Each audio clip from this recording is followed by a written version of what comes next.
Welcome to the Backrooms level 100. Survival difficulty class undetermined. Mysterious properties. Unknown information. Undocumented entities. Level 100 is comprised of a straight path of sand with an infinitely expanding ocean. The sand looks smooth, with the path itself going on for an unknown amount of time. From the singular explorer that traveled here, however, the sand trail doesn't seem to have an end or start point. While going along this trail, one can occasionally encounter random objects. These objects will usually be personal belongings like cell phones, photos, articles of clothing and other small items that would be carried by an individual. Information on this level is limited due to only having been explored once. From the information learned, it seems that going far enough down the beach trail eventually leads to the occasional gravestone. Carved on each one is a drawing of a face. Although each drawing is childish and rudimentary, the explorer described them as looking calm and though they're at peace. As well as faces, all the headstones have dates on them. It's currently unknown why they're there, but they are theorized to be the date of death, given that they're on a memorial.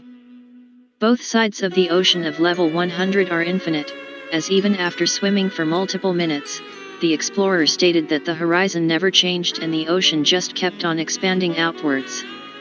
After taking some time to recuperate, the explorer decided to dive into the ocean depths. The ocean was mostly featureless, comprised entirely of sand.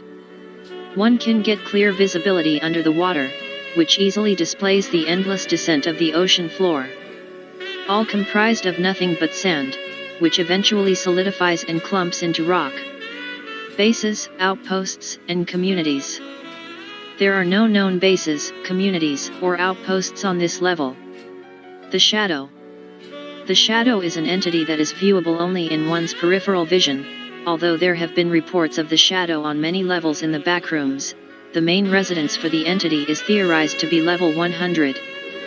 Although it was initially believed to be invisible, new research has shown that the entity has extremely sophisticated camouflage, being able to accurately mask itself in the environment to the point where seeing it is almost impossible, leaving only its shadow visible.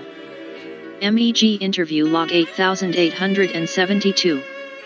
Date, 31/08/2018. Interviewer, Alex Patter. Interviewee, Holly Clove.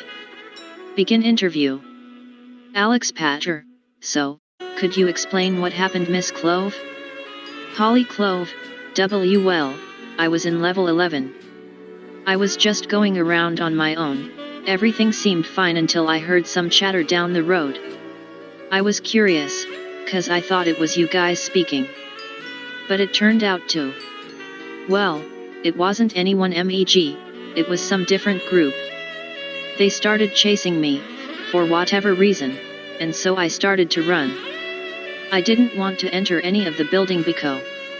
Patter cuts Clove off. Alex Patter: We know, just explain what happened. Not to be rude, but we're interested by your discovery. Holly Clove: Right, well, after being chased for a while I decided that I could just play dead. In hindsight, it's a terrible plan. But I thought it'd be worth a shot. I got out of sight of them for only a few seconds, and used that as a chance to lay sprawled out on my stomach. I was near those faceless guys too, so I only assume the attacking people thought I was killed by that. Alex Patter: And then what? Holly Clove: After that they just left, but I was worried they were tricking me. It did seem like too much of an easy win. After laying there for a while, I felt something pick me up. Before I had a chance to react, I was stood on a thin strip of sand. There was some water either side, and it was all very bright and warm and tropical. I also couldn't see what took me, but I think it was some shadow creature? Maybe? Alex Patter: Did you find anything there? Holly Clove: As I walked there were random items on the beach. I didn't pick them up, but there were pictures of people, phones, whole bits of clothes, and some other stuff like lighters. Just stuff people would carry, you know? Alex Patter: Anything else? Holly Clove, there were some headstones the further I went, they didn't have names, only calm and relaxed faces and dates. It was weird, I didn't touch anything. Alex Patter, you mentioned a thin strip of sand, was there anything else there? Holly Clove, yet, it was all just water. I went for a swim, just going outwards for multiple minutes. I saw no change in the horizon. It was just ocean, forever.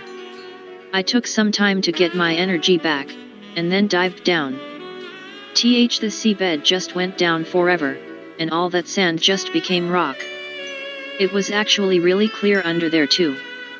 Alex Patter, how'd you get out? Holly Clove, well, after I got out, and got a quick photo, I decided to walk around a little more. After a few hours I got really thirsty, so when I found a bottle I was pretty happy. So I picked up the water bottle on the beach, only to be grabbed by the sides and taken to level 0. Alex Patter, anything else, miss? Holly Clove, oh. Nope, that's all. Alex Patter, well, thank you, Miss Clove. That's all now. End of interview. Entrances and exits. Entrances. The true way of entry is currently unknown, since any attempts to recreate the original way inside have proved fruitless. Nevertheless, the previous way of entry was to play dead until the shadow transported you to level 100. This first time this happened was on level 11. Exits. To leave, one has to tamper with the objects and presumably gravestones scattered along the beach. Doing so will attract the presence of the shadow, who will then transport you to level 0. That's all for this level, thanks for watching, bye bye.